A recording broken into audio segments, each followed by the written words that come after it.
A Sétima Vítima é um filme americano de 1943, dirigido por Mark Robson, estrelado por Tom Conway, Jim Brooks, Isabel Jewell e Kim Hunter. Depois que a jovem Mary Gibson descobre que sua irmã mais velha Jacqueline desapareceu, ela sai do seu colégio interno e vai para a cidade de Nova York para procurar sua irmã. Mas Mary acaba sendo arrastada cada vez mais fundo nesse mistério. Olá pessoas, sejam todos muitíssimo bem-vindos. Hoje é dia da gente falar sobre o filme de número 174 da lista. E mais um filme do Val Lilton. A gente assistiu A Marca da Pantera, depois A Morta Viva, e aí agora temos A Sétima Vítima. Esse não é dirigido pelo Jacques Tourneur, que dirigiu os outros dois, é dirigido pelo Mark Robson, que era o editor dos outros. Ele editou os outros dois filmes e ele dirigiu esse aqui. Mark Robson é o cara que conta-se que criou aí o Jumpscare, fazendo a edição do Marca da Pantera, e ele que dirige esse filme aqui. E bom, eu acho que a sinopse fala relativamente bem do que acontece no filme. Realmente é isso, começa com essa menina, com a Mary. Ela estuda nesse colégio que quem paga é a irmã, que é rica. A irmã é dona de uma empresa de cosméticos. E aí é a irmã que paga, só que já faz alguns meses que a irmã não paga. E aí a secretaria lá chama ela pra dizer, olha,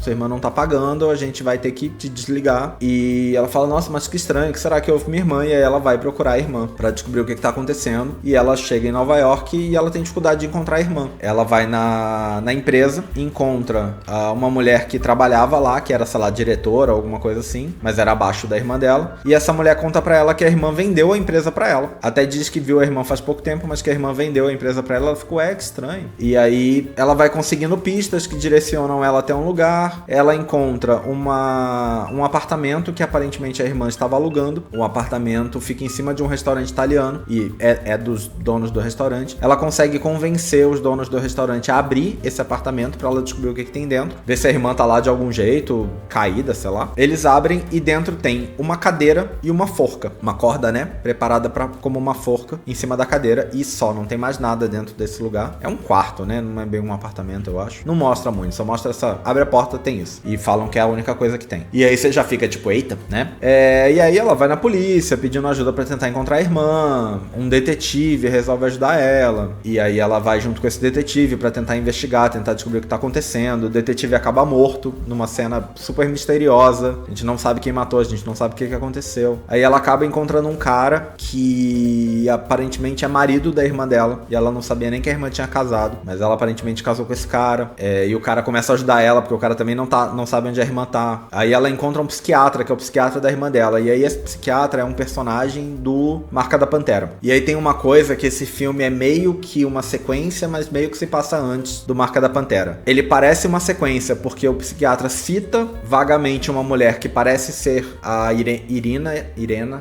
eu acho, do Marca da Pantera. Mas no final do Marca da Pantera, esse cara morreu.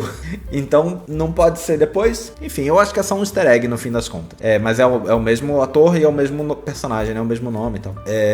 Mas eu não acho que é pra ter uma continuidade de verdade. Enfim, ela conhece esse cara, ela acaba encontrando a irmã aparece, mas aparece e fala com ela de um jeito muito misterioso e some de novo. E ela continua procurando a irmã, porque a irmã apareceu, mas sumiu de novo. Enfim, e tudo culmina, né? Spoilers. Vocês sabem que tem spoilers nesses vídeos, né? Tudo culmina nela descobrindo que a irmã, nela e a gente, descobrindo que a irmã se envolveu com um culto satânico. E desse culto satânico participam aí algumas pessoas que aparecem ao longo do filme, incluindo a atual dona da empresa de cosméticos. E a gente descobre que ela não vendeu, a irmã dela não vendeu a empresa, ela deu a empresa. E aí aparentemente deu por conta de problemas no culto. A Jacqueline, né, que é a irmã mais velha, tá querendo sair do culto, mas não querem deixar ela sair do culto. Querem matar ela por isso. E aí é por isso que ela tá sendo perseguida, e por isso que ela tá escondida, fugindo, blá blá blá. E tem todo esse rolo. Em algum momento, que não sei quando, não entendo, o marido da Jacqueline se apaixona pela Mary, e a Mary de volta. Por quê? Não sei. Voltamos de novo naquela história que eu comentei em alguns vídeos já, que eu comentei acho que 2 vídeos pra trás também, que tem que ter um romance entre personagens que não faz sentido ter um romance. O cara é marido da irmã dela, ela tá ali procurando a irmã. Para que tem um romance entre o cara e ela? Pra criar um triângulo amoroso com a irmã? Pra quê? Pra quê? Qual é o motivo? Não tem nenhum sentido, tá? Não tem nenhum sentido. Não acrescenta absolutamente nada na trama. Quando falam que, tipo, na verdade eu estou apaixonado por você, e você fica, de onde? Em que cena do filme que isso se desenvolveu? Porque isso nunca aconteceu. É do nada, até o momento em que a pessoa diz que tá apaixonada pela outra, esse romance não existia. É muito bizarro, muito bizarro. E ele não leva a lugar nenhum, não tem qualquer qualquer sentido de existir. E conta-se que tem cenas cortadas do filme que atrapalham a história, mas essa cena ficou. Não entendo. Enfim, vamos continuar aqui. E aí o filme termina com uma cena que eu achei essa particularmente muito boa, que é esse quartinho com a forca e a cadeira. Tem uma vizinha que é uma mulher que a primeira vez que ela aparece, ela tá tossindo muito doente e tal. E aí a Jacqueline tá lá, vai pra lá sozinha. Eu acho que ela bate no quarto da outra, ou ela cruza com a outra no corredor, não lembro direito. Eu acho que ela cruza no corredor. E a mulher fala que ela tá morrendo e que porque ela tá morrendo, ela vai sair uma última noite pra curtir e se divertir. E aí ela entra pra se arrumar, a Jacqueline entra no quartinho e aí a gente vê a mulher saindo, essa que tá morrendo, saindo tipo bem vestida, saindo meio dançando assim, tipo, vou curtir o que pode ser minha última noite porque eu tô morrendo. O que é engraçado porque ela parecia estar muito mal de saúde e a ideia dela sair dançando é meio bizarro, mas eu entendo ali o que eles quiseram fazer. E aí enquanto ela tá saindo, a gente ouve um barulho da cadeira caindo no quartinho da Jacqueline. Então a gente entende que a Jacqueline se matou ali nessa cena. A gente não vê, mas fica bem óbvio, né? E o filme acaba aí. O filme acaba assim. E aí vamos lá. O primeiro problema que eu tenho com o filme é que eu não entendo o título. Porque não morrem 7 pessoas no filme. Se morrem, eu não vi. Eu não sei se no filme tem alguma cena do tipo, alguém tá lendo um jornal e no jornal diz, tipo, sei lá, 5 mortes misteriosas. Porque se eu não me engano, dentro do filme morrem 2. Contando com a Jacqueline, morrem 2. Contando com a Jacqueline que se mata e o detetive que é esfaqueado. Eu acho que são as únicas mortes do filme, quase certeza. Se por acaso tem alguma hora em que alguém abre um jornal e tá escrito que 5 pessoas morreram pra eles inteirarem 7, eu não reparei. Se alguém fala isso num diálogo, sinceramente, eu não vi. Com essa história de ter cenas cortadas, de repente tá numa cena cortada, não sei. Se alguém tiver assistido o filme aí e tiver visto essa cena, me fala, porque eu não vi. Eu de verdade não vi. Mas bom, vamos pra umas histórias aí. O cara que escreveu o roteiro do filme, aparentemente tinha feito o filme aí como esse mistério, essa história de assassinato mistério, passada na Califórnia, e era pra ser sobre uma mulher que estava sendo caçada por um serial killer. O outro roteirista revisou o roteiro desse primeiro, e ele tinha lido uma matéria de jornal sobre uma sociedade secreta satânica em Nova York, e aí ele quis trazer isso que ele tinha lido no jornal e encaixar isso na história. E ele também teve a ideia de colocar o personagem do Marca da Pantera no filme, e fazer como se esse fosse um filme que se passa antes do Marca da Pantera. E bom, dizem aí que a maior controvérsia do filme é essa cena do suicídio no final, que vai contra as coisas que o código da censura permitia. E eu queria muito que alguém me dissesse, depois a gente vai ler o livro, talvez o livro fale alguma coisa que eu não encontrei na internet, porque eu não sei como esse filme foi feito. Com tudo que a gente viu até agora, e todas as informações sobre a censura que a gente viu até agora, não parece pra mim que eles permitiriam que essa cena fosse acontecer. E talvez por isso ela seja tão boa. Eu acho que é uma cena muito boa. Talvez independente da censura, mas o fato de eu não sei como que permitiram, aumenta um pouco, né, o impacto da cena pra mim. Porque eu realmente não sei. Não encontrei nenhuma informação sobre como que permitiram isso. Qual buraco que acharam ali pra deixar passar. Não sei. De novo, daqui a pouco a gente vai ler o livro e talvez o livro me diga.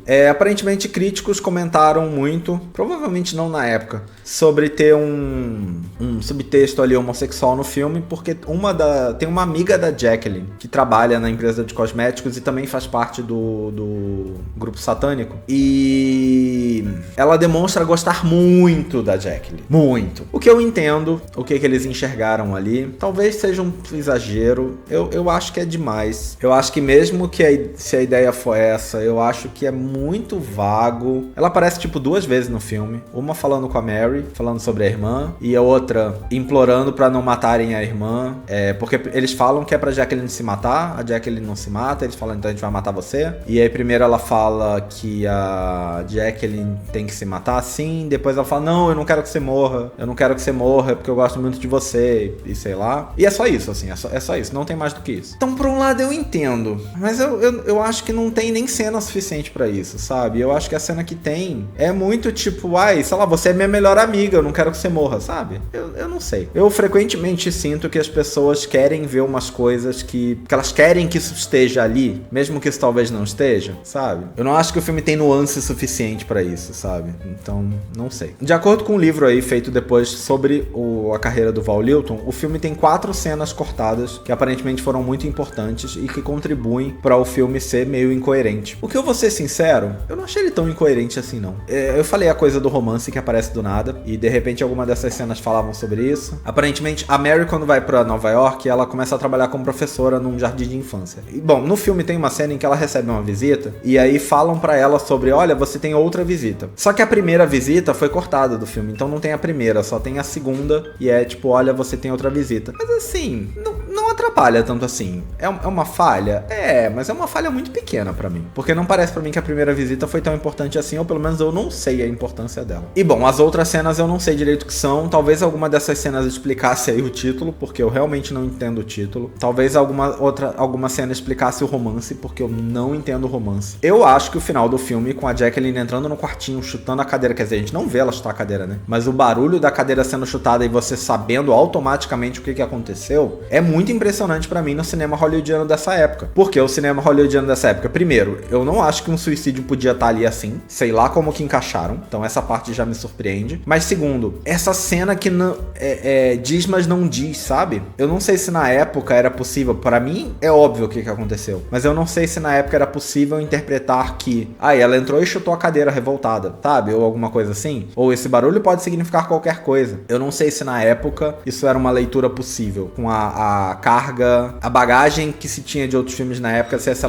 era uma leitura possível. Eu não sei, talvez fosse. Talvez por isso que a censura tenha permitido, sabe? Porque não tá claro que ela se matou. Pra mim, vendo hoje em dia, tá completamente claro que foi isso que aconteceu, né? E pesquisando na internet, eu não acho que as pessoas consideram que possa ser outra coisa. Mas na época eu não sei. Enfim, vamos dar uma olhada no que o livro fala. Bom, o livro começa dizendo que esse talvez seja o melhor da série de excelentes filmes de terror da RKO produzidos por Val Lewton na década de 40. O filme, que é incoerente por causa das cenas cortadas, talvez seja o melhor. Olha, eu gosto do final e eu gosto da ideia. Eu acho que a trama é boa. Da moça procurando a irmã, o culto satânico, eu acho que a ideia é muito boa. Eu não acho que a execução é muito boa, não. Eu acho que nenhum dos filmes foi muito bom até agora, né? Mas eu não sei se é o melhor. Eu acho que é a história mais interessante, talvez. Pelo menos pelo jeito que ela acaba finalmente sendo contada, eu acho que é a história mais interessante. Dos que a gente viu, né? A gente não vai ver todos, porque não tem todos na lista. Já é o terceiro. O livro cita uma cena realmente que eu não citei, que eu acho que é uma cena bem interessante, é que a Mary encontra no metrô dois caras do culto, desse culto satânico,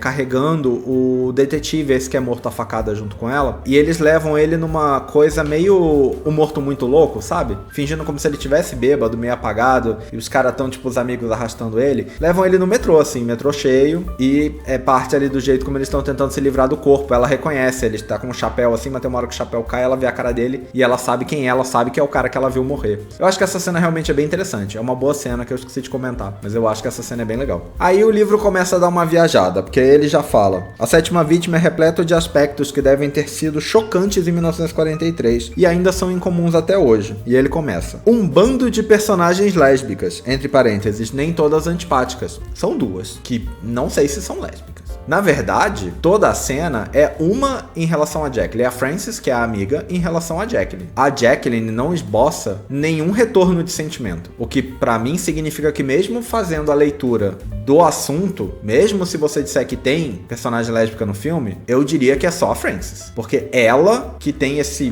apreço muito grande pela Jacqueline. Não parece que é recíproco. A cena, pelo menos, não faz parecer que é recíproco. Então, um bando de personagens, no fim, é uma, né? É uma talvez. Aí diz: uma heroína que acaba se mostrando tão calculista quanto os vilões. Eu não sei nem quem é. É a Mary? A Mary é calculista? Não sei se eu chamaria. E aí, ao último ponto eu concordo, que aí o último ponto é um final desesperador que contrapõe uma mulher moribunda vestida para sair à rua pela última vez e Jacqueline no limite de suas forças trancando-se em um quarto de hotel sombrio para se enforcar. Não é bem um hotel, né? Mas enfim, acho que essa parte não é importante. E bom, trancando para se enforcar não é o que acontece. A gente ouve o barulho da cadeira caindo. Então é ela se enforcando, né? Essa cena realmente é muito boa. Pra mim é a melhor cena do filme. E eu acho que essa cena, assim, praticamente vale o filme, assim. Eu acho que praticamente vale o filme. Eu tô pensando aqui, todo o tempo que eu tô lendo, eu tô pensando nessa coisa de ser o melhor dos filmes do Val Lewton. Talvez o melhor dos filmes, né? Que é o que o livro diz. Olha, eu acho que dos três que a gente viu, é o melhor filme. Talvez só por causa da última cena. Sinceramente, talvez só por causa da última cena. A cena do metrô que eu falei agora há pouco, eu acho que também é bem boa. Eu acho que o filme tem umas falhas bem graves, tipo o romance da irmã, que não faz nenhum sentido. Mas eu acho que o filme tem algumas cenas muito boas. Muito boas. O filme não conclui quase nada, o que me surpreende também no filme hollywoodiano, dessa época, principalmente. Porque ele não conclui a trama do culto satanista, termina todo mundo ali, termina todo mundo inteiro. Ok. Tem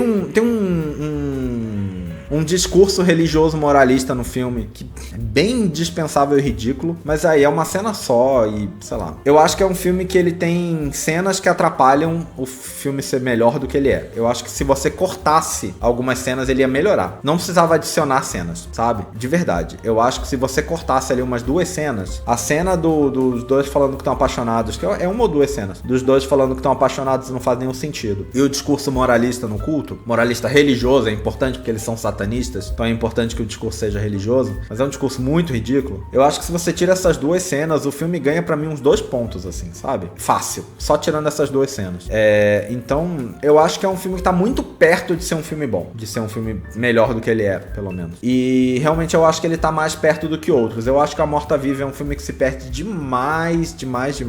E eu acho que o Marca da Pantera é um filme que é muito filme pra um pedacinho bom, enquanto eu acho que esse é um filme bom pra uns pedaços ruins, sabe? Então, realmente, talvez seja o melhor filme do cara mesmo, o que ainda não é um grande filme, mas eu acho que tá ok. Se só tivesse esse na lista, eu acho que eu entenderia mais, porque é um filme num estilo diferente, realmente, do que a gente tem visto. Eu ainda acho que ele não é bom o suficiente pra estar na lista, sinceramente. Mas eu acho que se só tivesse ele, em vez de ter todos os 3, de repente aí tá ilustrando uma coisa que aconteceu, sabe? É um filme que ilustra ali um movimento de cinema, talvez, sabe? Então, sei lá. Eu acho que eu ainda não colocaria ele na minha lista. Sinceramente, eu acho que hoje eu ainda não colocaria. Mas entendo um pouco, ou entenderia pelo menos se tivesse só ele. Enfim, já viram? O que vocês acharam desse? Me contem aí o que vocês acham desse filme. Eu não sei se vai ter mais filme do Val Lewton na lista, não tô sabendo ainda. Mas quem sabe vai ter mais algum aqui. E é isso, eu espero que vocês tenham gostado desse vídeo. Em breve nós estamos de volta com mais. Até a próxima, valeu, até mais!